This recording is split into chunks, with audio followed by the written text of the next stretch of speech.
Hello, everyone. Happy Friday evening here in Baltimore, Maryland. So nice to see everyone this evening. We're so happy to have everyone here. My name is Jamie Seward.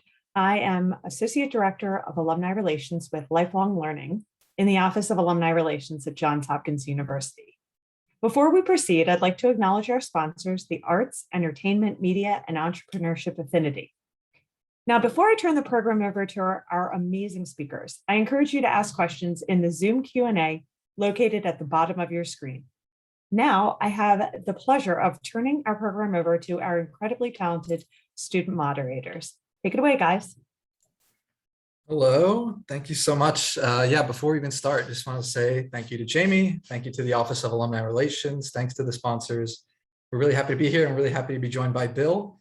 And we'll jump right in with some self-introductions. We'll go around with our moderators, and then Bill, we'll have you introduce yourself too. My name is Eric. I'm one of the co-founders of What in the Health podcast, a student-run podcast that we'll get into soon. I'm a senior here at Hopkins, studying sociology and English, and I'm from Long Island, New York. I'll pass it to Fatiha. Hi, everybody. Thank you so much for joining us tonight. My name is Fatiha Zaneth. I'm a junior studying public health and economics, and I'm from Lawrenceville, Georgia. And I'll hand it over to Rena. Hey, everyone. My name is Rena. I'm also a junior. I study molecular and cellular biology and bioethics, and I'm originally from Michigan. And Bill, we'd love to hear about you. Thank you, Rena, Fatiha, and Eric. And thank you, Jamie. Always great to see you. So for those that don't know me, my name is Bill Kirst. I'm a class of 2000 Arts and Sciences. I'm currently living in Seattle, Washington, where I'm joining you from today. And I just took over a new position at Microsoft as a Director of Change for Cross-Industry Solutions about 3 weeks ago. Prior to that, I was in consulting for about 20 years. And on the side, I run a podcast called Coffee and Change, which we're going to talk about today. So thank you to all three students and the Alumni Relations Office for having me today. Yeah, of course. Before we get started with the questions that we have about how you create your own podcast, we'd love to provide an overview of the podcast Eric, Rena, and I run. So our podcast is called What in the Health, and it's a student-founded and student-run podcast that aims to empower young adults to make informed decisions about their health. And after recognizing just how difficult it is to find reliable health information, we decided to create a podcast that leveraged the expertise of professors here at Johns Hopkins University to create podcast episodes about different health topics that we are curious about, whether it's environmental health, social media, or college and COVID. And our goal is to create these nuanced conversations without any jargon so that anybody who listens to our podcast will understand how these different health issues impact us, especially as college students. So with that being said, Bill, we'd love if you could share with the audience a little bit more about your podcast, Coffee and Change. Sure, Fatiha, and just want to say thanks to the over 20, I think 22 folks that are joining us live. Really appreciate it. I know where many of you are. It's the evening. It's Friday. It's been a long week. So I appreciate you joining. And for those that are going to listen on demand, thanks for listening as well. But I love, Fatiha, how you described the importance of the podcast that you all have put together and the importance of real speak. Right? Less jargon, just connecting with people and talking in real terms to help people understand and navigate the healthcare system. It's very, very interesting and very similar to why I started the podcast. I started quite a while ago, 83 episodes ago to be exact. And that was because I was in a position of leading people and teams and organizations through change. And it was very interesting because I found myself having conversations with people in large conferences or webinars or seminars. And inevitably, there was always about one or two people that would hang back. So for those of you that, attended conferences pre-COVID, you know what I'm talking about, where you sort of linger behind and ask the speaker a few questions. I always noticed there was about one or two people who wanted to wait until everybody left to ask a question. And most of the time that question revolved around hey, I'm really struggling with this change, whatever the change was. And I'm not sure I'm going to be okay in this change. So what I would do is I would say, hey, do you want to go take a walk? Maybe grab a cup of coffee and we can talk about it. And that led to basically having an amazing conversation, a generative conversation in real talk with a human being, and just hearing their story. And most of the time when people just talked through their story and their hopes and their dreams and their fears, at the end of it, they felt better. They felt like they could go through that change. And I found myself in those situations saying, man, this was such a powerful conversation. I wish I could have recorded it and shared it with a few people. And so that's where the podcast was born out of. I thought, if there's one person who's struggling with change or navigating change in a way, and then chances are somebody else is too. And so the podcast was born quite a while ago. And the whole purpose of it is to echo stories that need to be told. My hope is that those stories find their way to the hearts and ears of the people that desire to hear them in the time that they need to hear them, and maybe share with others so that whoever the listener is, they feel a little less lonely in the world. Great, thank you so much. Now that we've had a chance to hear a bit about your podcast and we've got a chance to introduce everyone, we'll jump right into our questions for you. So I'll pass it off to Eric with our first question. Sure. Yeah. So before we dive into the real meat and potatoes of the conversation today, we kind of want to, since this is hosted by the Hopkins Alumni Office, of course, we'd love to hear about your experience at Hopkins and your time at Hopkins. Could you tell us about, what it did for you and what the Hopkins community has meant for you? Sure. I can say honestly that one of my proudest accomplishments in life was getting to Johns Hopkins University. And I will never forget that moment and where I was when I got the news. Hopkins changed my life and it continues to do so. I would say that my experience at Hopkins was almost like two experiences. When I first got to Hopkins, it was a very tough adjustment for me. I actually had gone to high school overseas and had studied in the international baccalaureate system. So it was a little bit different in terms of the learning and the knowledge. And then I got to Hopkins, I had a very hard adjustment when I started. So freshman year, I actually struggled quite a bit. And then I got an amazing academic advisor who said, hey, you know what, I think we should be taking courses that really align with your passions. And so before I knew it, I was taking courses that were actually graduate level courses as a second semester freshman, but they were aligned to my passions. And that's really when things started to blossom for me at Hopkins. I ended up following my heart into something that I knew to be very true. I come from a very large family. I'm one of 6 kids. So I'd always taken care of other people. And when I came to college, I struggled because all of a sudden you just have to take care of me, myself, and I. I did not do well with that. So my junior year, I became a residential advisor, and that really changed my perspective and my experience at Hopkins. And being an RA was one of the best experiences of my life. I'm still very proud of it. I think you all remember this too as students. You will never forget the name of your first RA. And I still connect with people who remember me as their RA and the events we had. And one of my most fond memories of that time was I took my freshman dorm to try out for a show called The Real World. Now, some people that are listening may not know what that show is. It was an MTV sort of documentary back in the day. And this was our first week when they were in the dorm. So it was during orientation week. And I packed a bunch of us in 2 vans. We went down to downtown Baltimore. There was a restaurant called Planet Hollywood at the time. And we all tried out for The Real World. And I actually got called back twice. So if you remember the season that was in Hawaii, that would have been the season I could have been on, but I chose to stay at Hopkins instead. So I'd say that was one of my most fond memories. Thank you for sharing just your experiences at Hopkins with us. I know Eric, Rena, and I always find it so fascinating when we ask alumni just what their fond memories were. I think now we can transition more into, like Eric said, the meat and potatoes of the conversation and talk about podcasting. So I know earlier you had mentioned a little bit about what inspired you to create Coffee and Change, but we'd love to know more specifically what made you get into podcasting in the first place, as opposed to other media outlets like creating videos or flyers or whatnot. Why podcasts?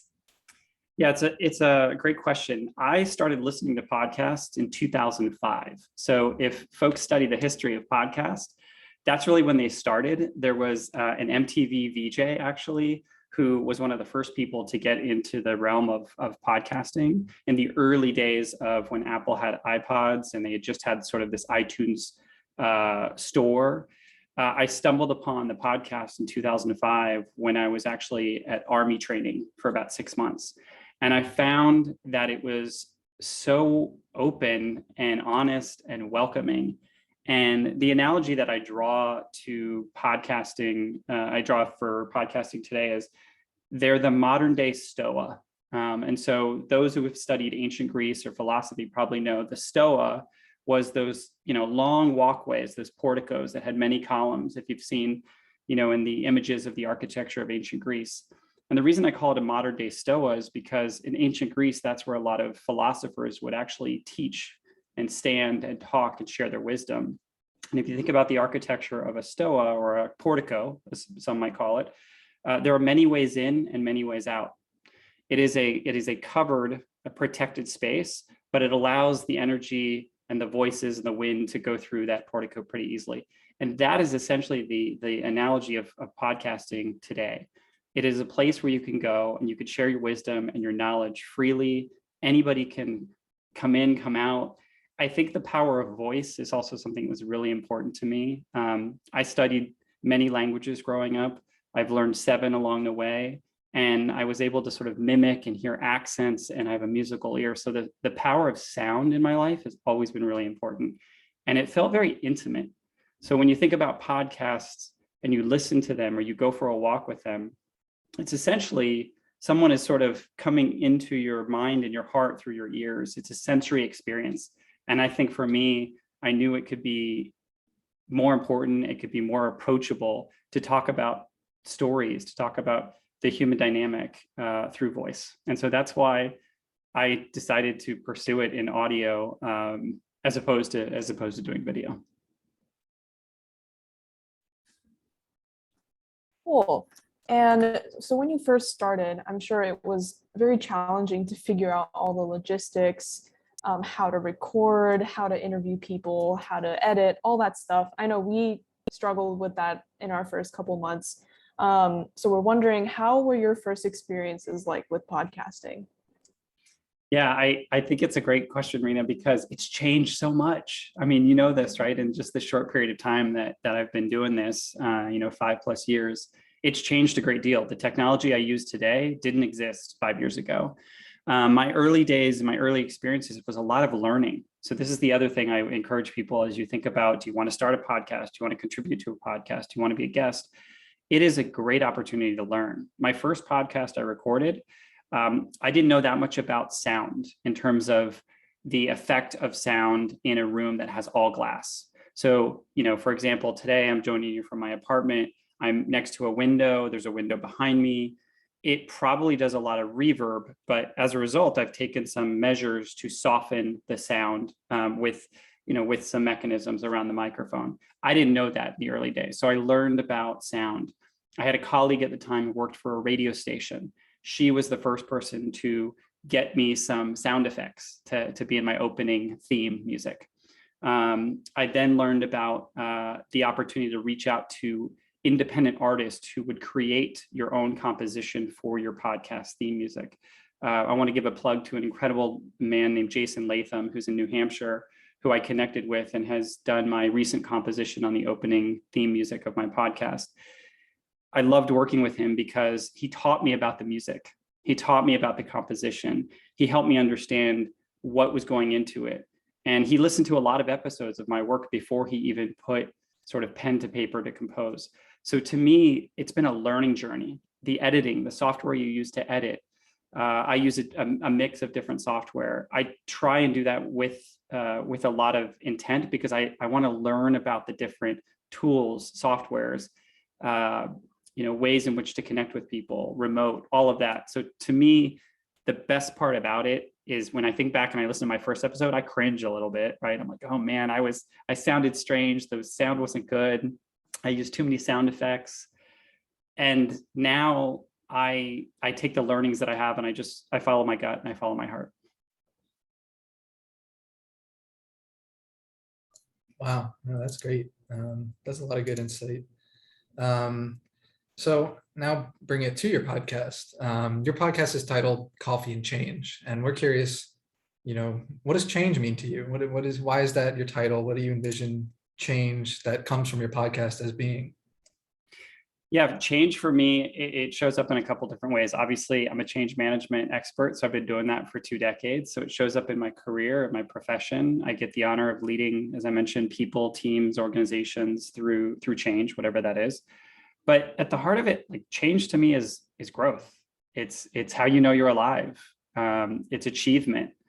It's desire. It's dreams. All of those things to me are, when you start talking about change and how it shows up in your life, it's a reminder that we are always growing, and we all have the right to grow. We all have the right to learn.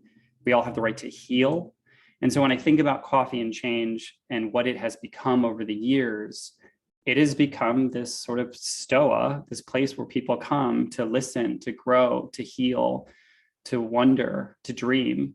And the best testimony for me is when I get some feedback from people, or a note from them saying, I never would have taken this opportunity or this risk or this jump in my career had I not listened to this episode with a certain guest that you had on that talked about this and gave me the courage to do this. So for me, that's what keeps me going. And when I think about Coffee and Change, I think about the intimacy of sitting down with someone, having a really good cup of coffee or tea or a warm beverage, sort of holding it right there with you and connecting with someone and hearing their story.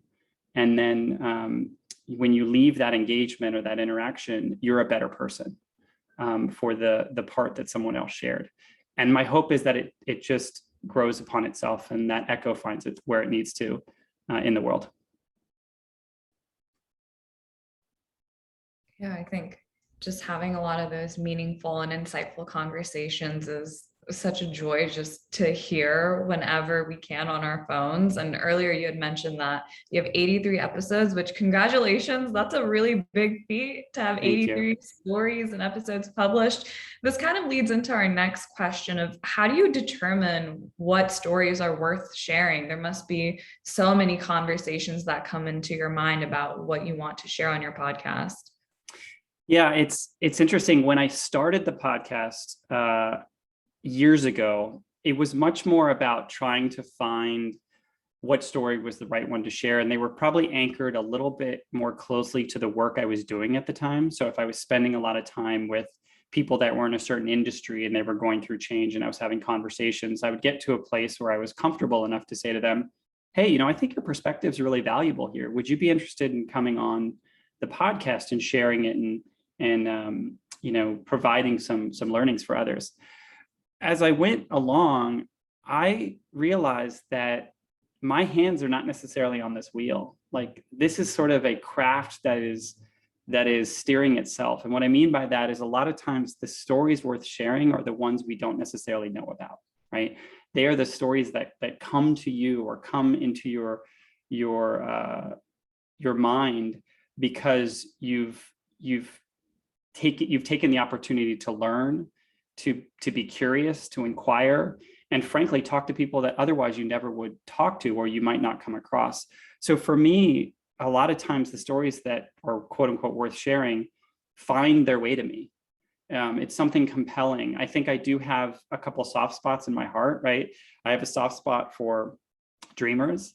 I have a soft spot for writers. I have a soft spot for people who want to change the world. I'm so excited that the 3 of you are running a podcast, because you're doing that. You're trying to help people navigate the world easier by, as you said, real talk, simple speak, giving them options and informing them about healthcare.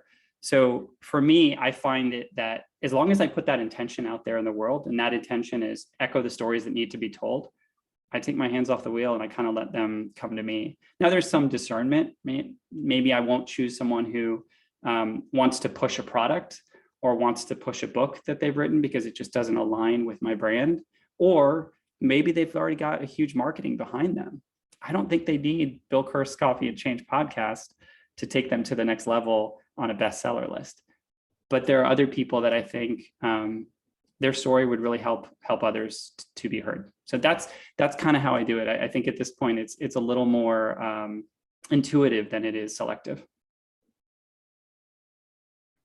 Now, going off of that, when it comes to actually reaching out to different people, how do you find them? I know when every time we come up with a new guest that we want, we just email them and cross our fingers that they respond to our emails. Sure. But how do you reach out to the people that you're interested in interviewing? I spend a lot of time on LinkedIn. That's probably not a surprise to people based on my career. I think there's a lot of thought leaders, a lot of people out there that post things on LinkedIn, write stories on LinkedIn. I intentionally look for people who are saying things a little bit differently. And what I mean by that is I don't want someone who's sort of saying the same thing that maybe a guru is saying or sort of just kind of restating the same. I really am attracted to people who do their own level of analysis and really come up with their own point of view. And in that point of view, they might share their story or say, this is why I'm different, or this is why what I'm stating is different. And if it's compelling, it calls me in. And if it calls me in, I spend time with it. And I've had a number of guests who have written things on LinkedIn that somehow showed up in my feed or in my inbox, and it really captured me. So the thing I do is I just sort of take an in breath, take an out breath, compose a message to them and say, hey, this really resonated with me for these reasons. I would love to learn more about why you shared this or why you wrote this. And most of the time people are pretty surprised, like, really? You think anybody else would want to hear this? And then I say, well, let's see. And most of the time it's very surprising in a good way to them that not only people have read it, but then they hear sort of the story behind the story, right? What led to them writing an article? What led to them writing a book? What led to them completely changing their career? And that, as I mentioned before, that gives people the inspiration and the courage to make change in their own lives. Great. That gives me some ideas about the way that we kind of plan out guests too. Sure. So these last two questions have kind of gone into your process a little bit, but on a more practical level, I guess, how do you plan out episodes? Kind of like what goes on before you kind of sit down with someone and record? What's that like? Yeah, it's a lot of work. I'm a researcher at heart. This will not surprise people. We're all Johns Hopkins grads here, or soon to be grads for many of you. We have a hunger for research and understanding. And a lot of times before I have a guest on, I'll do a bit of research on them. I'll try and read some of their stuff. I'll try and understand kind of where they spend their time without being too intrusive. Really, I don't want this to be a lot of work for them. But there's ways in which you could sort of understand and read upon who people are. And then the thing I do is I sort of step away and I let questions arise in me, but I'm also very conscious not to be very rigid with the questions. So I might have 2 or 3 questions, but I like to keep it extremely conversational. For those that have listened, or for those of you that have listened to episodes in the past, you probably noticed that I am as much a listener in this process of interviewing as I am an interviewer. And I think it's important to distinguish that style. For me, if I'm thinking about the next question, then I'm not really listening to what the guest is saying. And to me, the host is not the hero. The guest is the hero. So for me, it's very much about understanding who they are. And then the other piece I'd say, Eric, is I actually make sure I meditate or I relax before an episode if I can. And the reason I say that is, as I mentioned, I have a full-time job. This podcast effort is completely a passion project. It's a side project. People joke and they say, how do you do this on nights and weekends? Well, we find time for the things we love to do, right?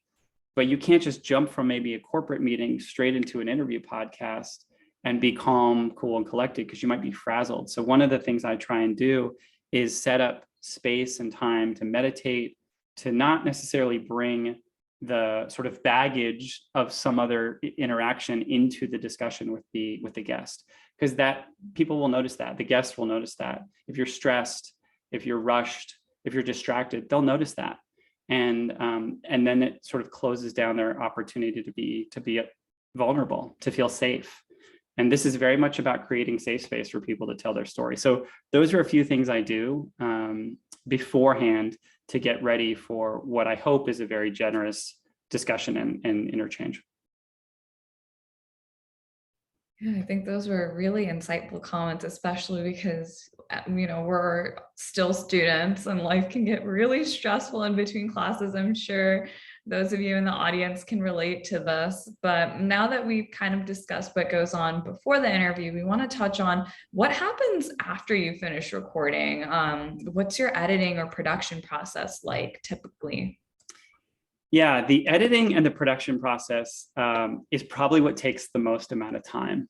For those of you that have dabbled in this, for those of you that have your own podcast, and video editing is very similar. It takes a lot of time. So I tell people that the process of editing and production really needs to be learned for you in the style that works for you. I read a lot on different ways in which you can edit, you can do post-production. For me, one of the things I arrived at was I like to actually go back once the interview is completely over. I like to go back and listen to it 3 or 4 times. And the reason I say that is because I'm listening from a different place in a different way every time. The first time I'm listening to it all the way through, I'm listening for areas that I might need to make some technical edits. So for example, if somebody misspoke or said, I'd like to start that again, or paused, that's important that I share that with guests when I'm connecting.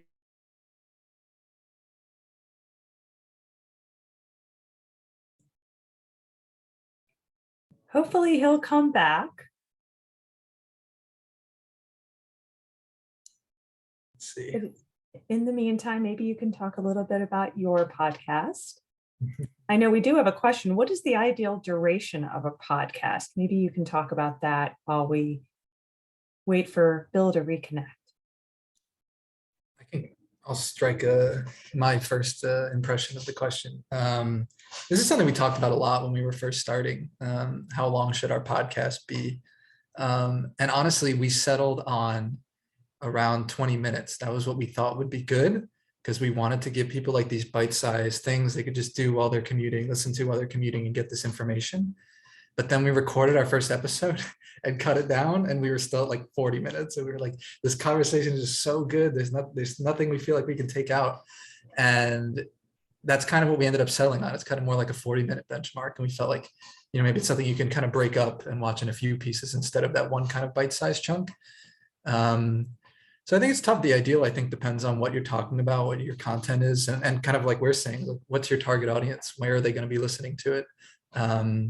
But I think most podcasts I see tend to be somewhere between like 20 and 40 minutes. But Sorry, it looks like my Zoom dropped out there. Am I back with you all Yeah. now? Okay. Yeah, sorry, we were just taking a question. No, it's perfectly all right. Hey, we're talking about editing and production, right? Here's a classic example. Sometimes signals drop, so I apologize for that. But yeah, feel free to answer the question or continue on to the next question. That was all I had. If you want to pick up where you were, or if you feel like you said what you said, go Sure. ahead. I think we were talking about maybe editing and production. Is that right? Okay. Yeah. And I essentially what I was trying to say, and I'm not sure where I dropped off, so I apologize if I restate here, but the piece I want to make sure that people hear is I want to make sure it's as easy for the guests as possible. So I don't want them thinking about the technology.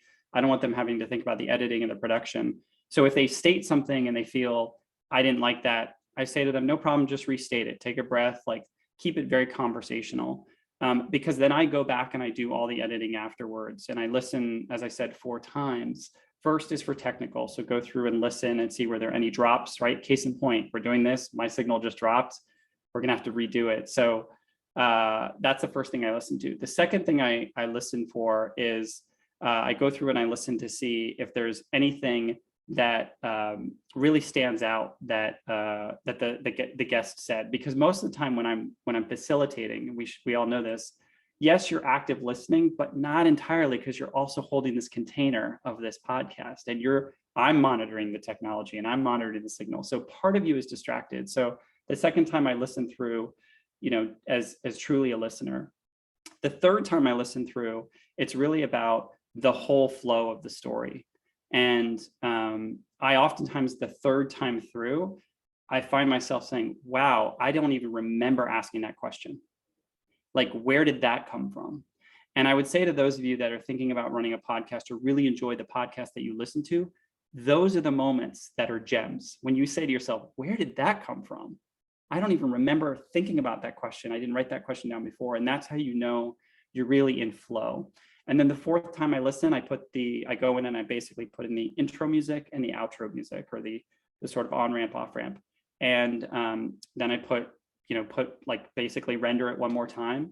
I always send a private link to the guest beforehand. This is just my post-production, to say, hey, here's the full episode that you can listen to on your own. Give me a thumbs up, or if there's any changes. One example, I had a guest on who I referred to him as Doctor, and he went back and said, I prefer I not be referred to as Doctor on that. And I said, okay, no problem. So I went back and was able to take out that piece, and it didn't disrupt it at all, and re-rendered it and sent it off. So that's essentially my process. I do all the editing myself.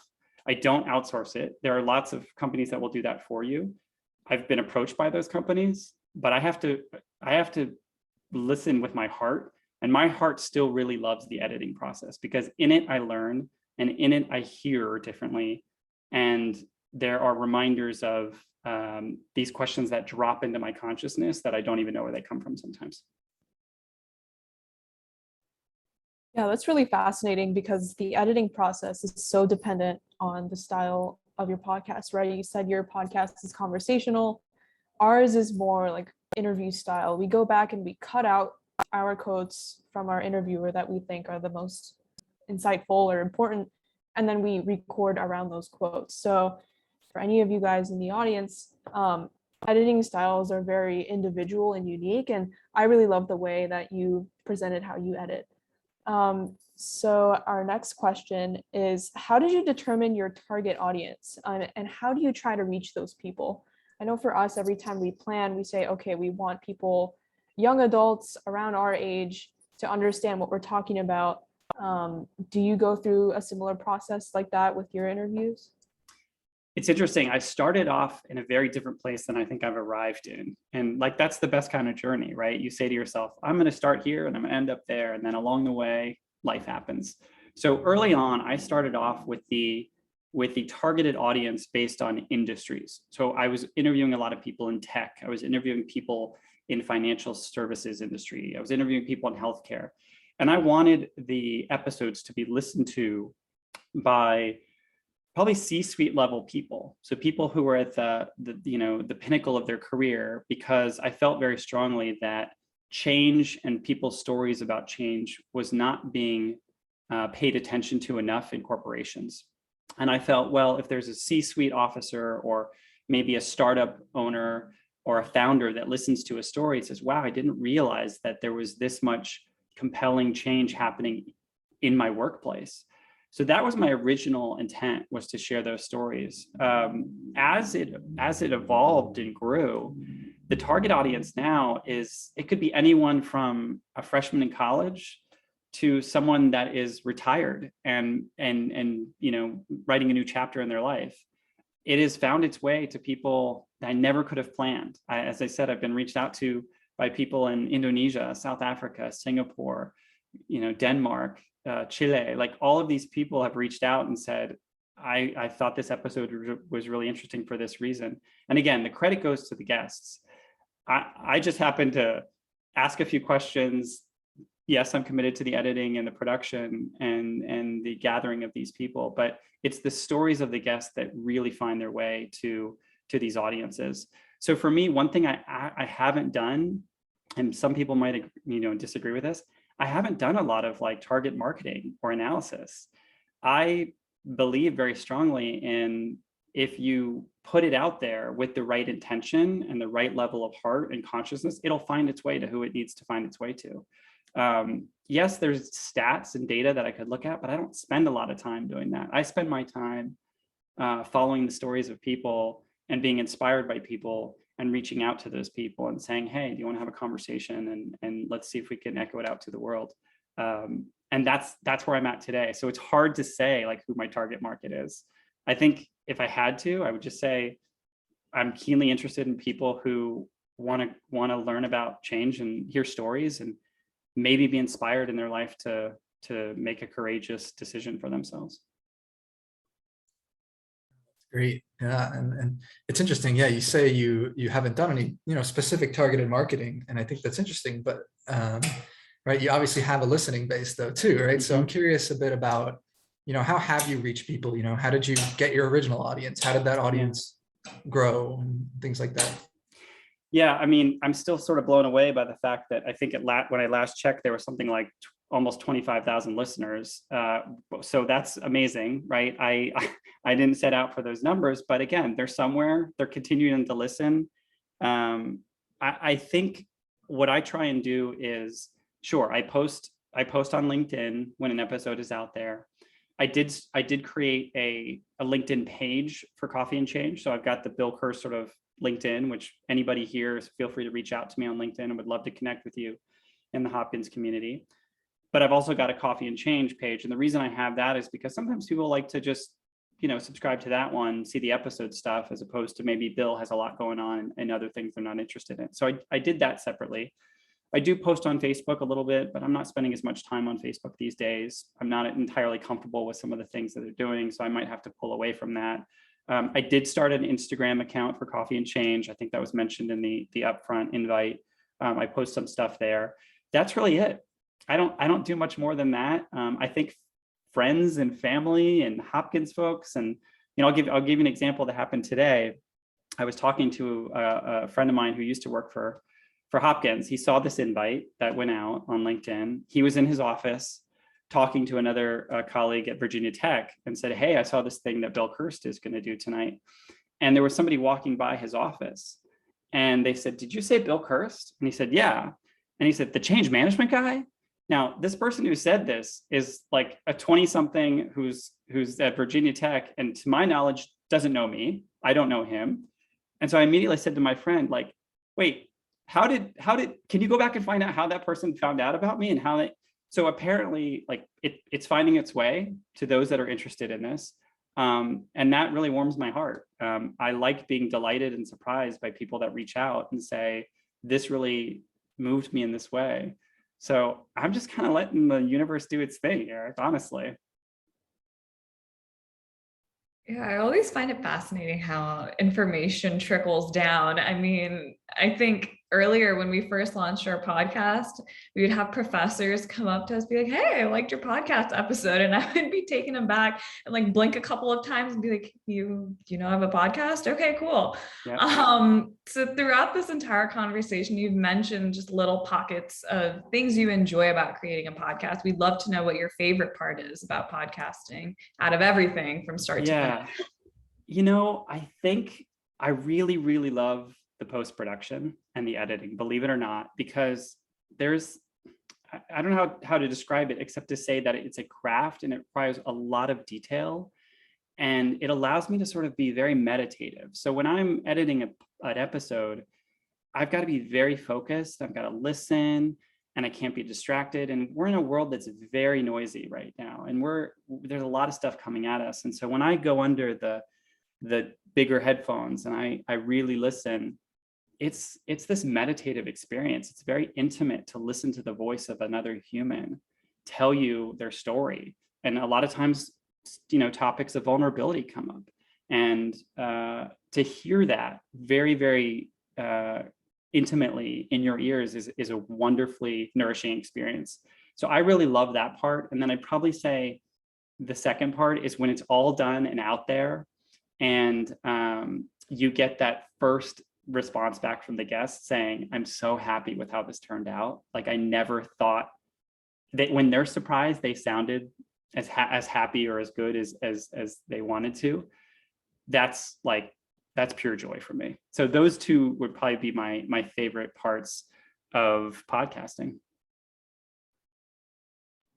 Related to that, do you happen to have a least favorite part or something that's extremely tedious for you? When the technology fails me, just like what happened today. Look, packets drop, signals drop. it's going to happen. I use a software called squadcast.fm, which is a remote podcasting software.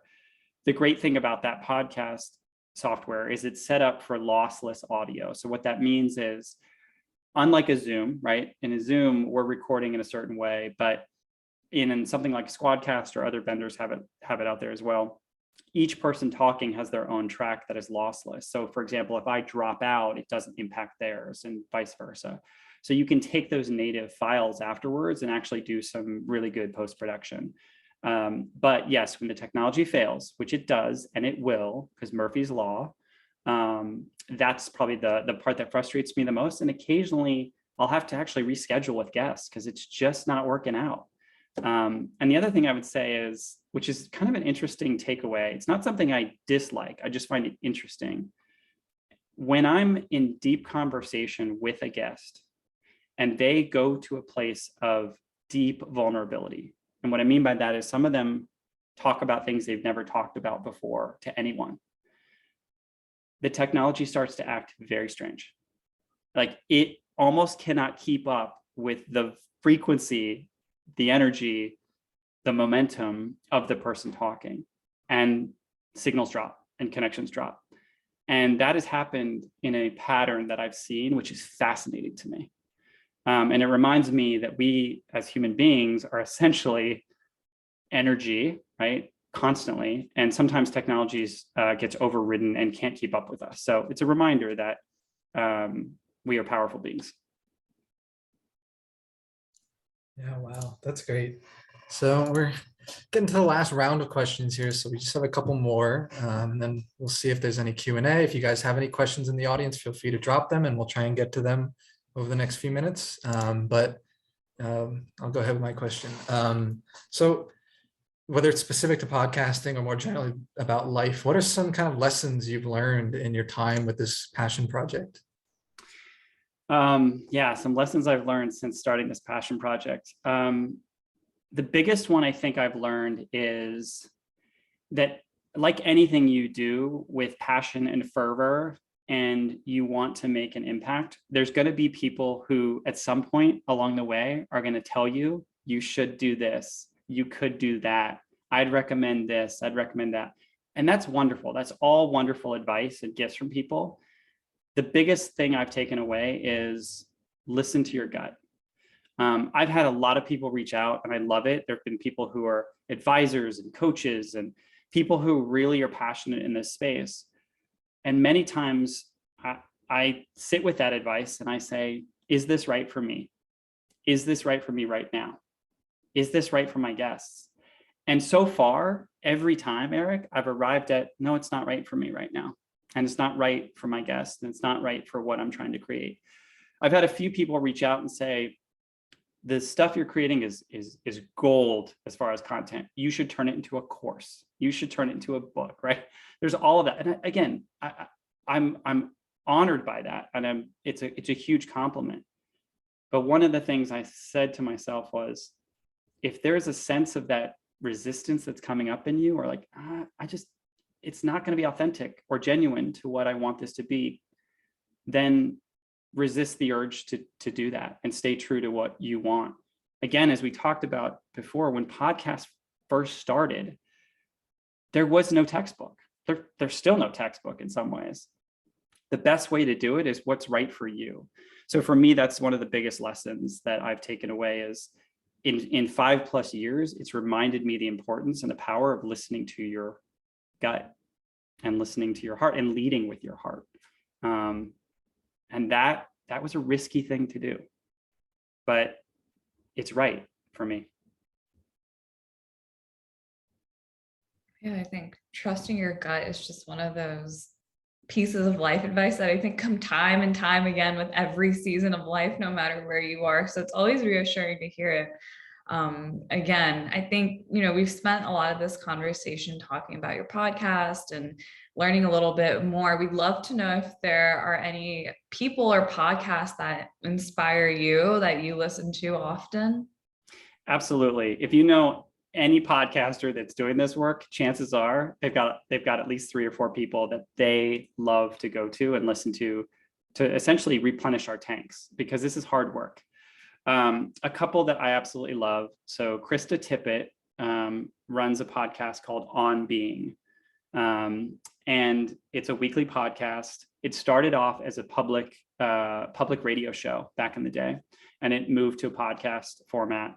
And that one for me is just like having conversations with the soul. It's just a really good opportunity for me to like pause and listen. The way she interviews, the way she has guests, the inquiry, the generosity, the space that she has in that platform is it's a staple for me to listen to it. Another one I've mentioned before in other discussions with guests is Finding Mastery with Michael Gervais. So Michael Gervais is a sports psychologist who works with a lot of Olympians, athletes, and he talks very much about kind of the human psyche and neuroscience and health.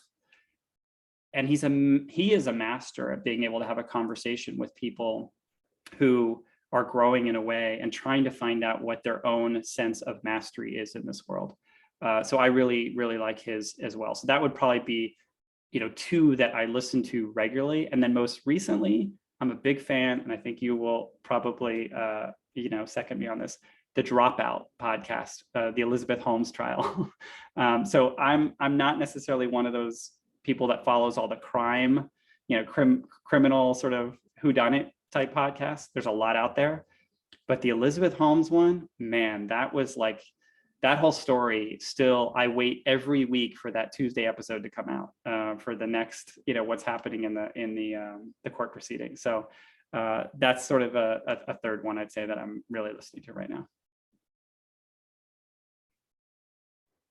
Great. And our very last question for you is, how do you envision coffee and change in the future? How do you see it changing for, across social or political changes? Where do you see it maybe 5-10 years down the line, if you think it'll go that far? I love this question. I never thought I would be 5 years into it, and here we are. I never thought I would, get as far as I am. So how do I envision it? I actually envision it being the next generation of people hosting this podcast. I think about the young people. I think about the people that have reached out. I think about the people at universities and colleges, people that are starting their careers. And every single one of them have an interest in change. I think there's more of an appetite in your generation for changing and growing and iterating. And the vision I have for this is maybe, who knows? Maybe someday it does turn into course material, right? Maybe it does turn into something that is a book eventually. I don't know. But I would love to actually hear it grow in a way where there are new voices that have the comfort and the interest and the desire to be deep listeners and to ask open-ended, compelling questions that remind us of the days of ancient Greece, right? The Stoa, the philosopher asking the question in a very open way where anybody can sort of hear it and think about it and ponder on it. I mean, this whole ecosystem for me is the openness of this is why I love it. It's the cost of entry, the barrier of entry is very low.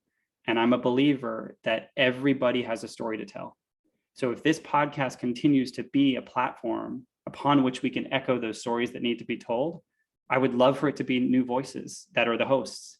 I would love for it to be, eventually something that maybe students or those that are learning incorporate into their life, because yes, there's textbooks and yes, there's lectures, but at the heart of it, there are stories, and it's in stories that we remember and stories that we relate. Stories help us grow culture. And I think that's how we change the world.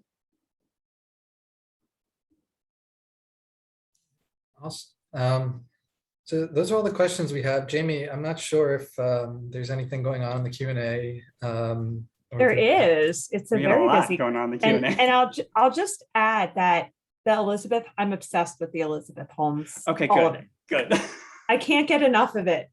And apparently one of the jurors was just kicked out because they were playing Sudoku. Sudoku. Yeah, really obsessed. Sorry. sidebar. So we do have a bunch of questions. Hopefully Sure. we'll get through them. So what is your podcast interview style? And I guess if you've listened to it, you'd know, but Yeah, it's can you very share that with us? conversational. Yeah, the style, as we talked about, it's a little less interview-esque, and it's a little more conversation. So my hope and my desire is that essentially there's somebody on the other end of a screen, or sometimes it's in person, right? I love to do it in person if I can, but we are in a pandemic and I'm conscious of that. I really like where basically people completely forget that we're on a podcast, right? They just say, oh, this was like having a great cup of coffee with Bill. Or like, I looked down and an hour passed and wow, this was great. So to me, my style is very conversational. It should be very much about the guest. And I should just be there to ask questions and allow them to learn more about themselves. That's it. That's my style. It's a great style. I think it works really well. And I also want to add, as yesterday was Veterans Day, I want to thank Bill, who is a veteran. Thank you for your service, Bill. He's Thank a you, man of Jamie. many talents. So next question. So, and this is a good one. What is a significant change that has occurred in your life since you began Coffee and Change? Oh, wow. That is a very good question. So I would say that probably this change I just made. I mentioned to you that 3 weeks ago, a little more than that, I joined Microsoft in a new role. I would say that it's a significant change in my life because I'm writing a whole new chapter. And after being in consulting for 20 years, I took a leap and I said, I want to grow more. I want to learn more. I want to have a bigger impact. And Microsoft is a place whose mission is literally to empower every person and organization on the planet to do better. And I thought, well, this is an opportunity for me to jump and take that next step and write that next chapter. So I think we're in it.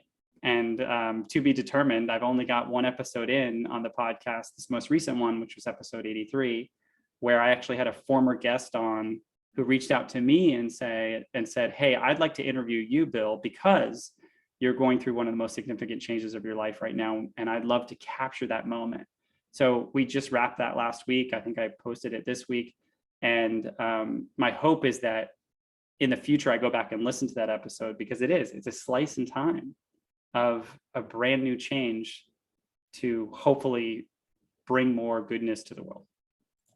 Well, congratulations on the new role. They're Thank very you. lucky to have you, and it sounds like the perfect fit for you. Thank you. Did you go somewhere to learn all of the technology and logistics, or are you self-taught? You know, I'm a huge fan of self-taught. We are Hopkins after all. So as I mentioned, there was not a lot out there, but I can tell you that things on YouTube helped me out a great deal. I listened to a lot of other podcasters, and specifically I went to listen to what their podcasts were like in the beginning of their podcast series. So again, as I mentioned before, if you go back and listen to another favorite podcast, for example, that just came to mind, The History of Rome. It is a long series podcast, but if you go back and you listen to Mike Duncan, who was the host, early days, you can tell he was learning, right? And the reason it was important for me to go back and listen to the early days of these podcasts is because I needed the grace and the space for myself to realize they didn't have it perfect. So yeah, I'm okay to stumble through it. I've had an arc of progress, just like he's had an arc of progress. Now, his went on to become one of the most popular podcasts ever. He wrote a book out of it. He's moved on to several podcasts since then. I love his voice. I love the way he does it because you can tell he's passionate about it. But if you go back and listen, early days, you had to learn. You had to learn about sound. You had to learn about microphone placement. You had to learn about editing software. So for me, YouTube was a big resource. There are a series of websites out there that have, if you want to connect with different people, Squadcast, which is the software I use, they have a blog which does a lot of really valuable insights and learning. There's communities on Slack that you can go on. There's stuff on Facebook. So I would say pick and choose which the right community to learn and ask questions. Always ask questions. Again, there's no perfect textbook on this. So always ask questions, and hopefully you'll get somebody who will be willing to help you out. Great advice. So another good question, and I'm trying to get through as many of these as possible. How are you able to measure the impact of your episodes? It's a great question. Again, there's a lot of software out there that will do that for you. I've been pretty bare bones about this, right? Again, I'm not necessarily in it for sort of that the data, the metrics, and the insights, but I do have some of that. For me, the impact is far more important if somebody just reaches out and says, "This affected me in this way. Thank you. I never would have thought about this," or I sent it on to my mom or dad. I sent it on to my sister. Like when people send it on to someone for a reason and it helps them, that's all I need.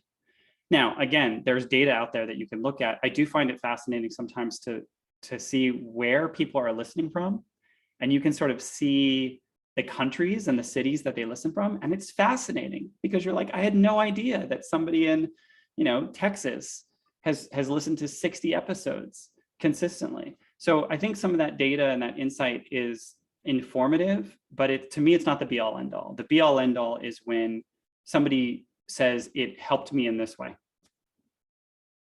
That's wonderful. I know similarly, I really enjoy getting feedback, and I hope that the audience members will share their feedback with me so I can make my programs better here at Johns Hopkins. I love feedback, and that's really good that you do too. So how long does it take you to do all of this? And I guess that varies, but marketing, scheduling, planning, recording, post-production, like I'm sure you dive deep and you have a lot going on in your life. So yeah, I don't know, let's say start to finish, idea to finished podcast. What are we talking about? I would probably say each episode, and I think there's a question there about how long is each episode as well. Each episode usually runs somewhere between, I'd say 35 minutes to sometimes over an hour. Again, I'm a fan of long form podcasts, so I like listening to deep conversations. So I might tend to go a little bit longer than some people like, but that's okay. They don't have to listen. Others I've broken up into two parts if they go over, because some stories are just really incredible. You don't want to cut them off. But for me, on average, I would say every episode, idea, interview, editing, post-production, is anywhere between 5 and 6 hours. So that to me is a lot of time to put into also having a full-time job, but it restores my energy. I get so much joy when I get to send it out into the world that for me, it's not time wasted, it's time and flow. That's awesome. I mean, when you find your why, you find your way, and you really have found your why, and that's awesome. Yeah. What is your favorite change that keeps you motivated? Oh, very good question. I would say the thing that keeps me motivated is how much technology is changing, frankly. And I'm not just saying that because I work at Microsoft. Like I've always been this person who's about 2 years ahead of the curve because I'm a Hopkins mind, right? Because I'm constantly seeking and growing. So for me, the amount that technology is changing is really what keeps me motivated. I'm a lifelong learner. I'm a hungry learner. I always want to know enough to be impactful. That's what keeps me going. And who is your dream interviewee? Oh my God, this is such a tough question. Such a tough question, and it might be more than one person. Yeah, it's always this question of like, past, present, living, not living. I would have to say, like right now, I'd probably say that if I could interview Krista Tippett, who I mentioned leads the On Being podcast, she would be a dream interviewee. And the reason I say that is because her style, her grace, her compassion, her craft has so influenced me and given me the courage to do this that I would love the opportunity to have a conversation with her. Yeah. Have you reached out to her and asked? I have not. I will tell you this though. When I was in Minneapolis, I went to the On Being studios in hopes of, I'm kind of a fan. So I figured I'd show up and introduce myself. But the thing I learned was they were not open on the weekends. So instead, I stood outside their office. I took a picture. I had other people take pictures of me. And I sent them a note and said, hey, I was really sort of eager, a little bit like a kid, a fan, showed up at your office, was hoping to thank you all for the work you do. and they were closed, but they did send me a nice note back. And I know I've reached out and connected with people in that space via Instagram and other things. So who knows? You never know. And if you put the intention out in the universe, you just might have it happen. Who's next? Like, who's next on your list to interview? Oh, so in 2022, I've actually got quite a lineup of people that have reached out. I honestly would love to talk to people that are doing some incredible stuff in healthcare. So there's the importance around mental health in psychiatry, psychology. I'm reaching out to a lot of veterans. There's a lot of news these days around the importance of healing for veterans who are suffering PTS.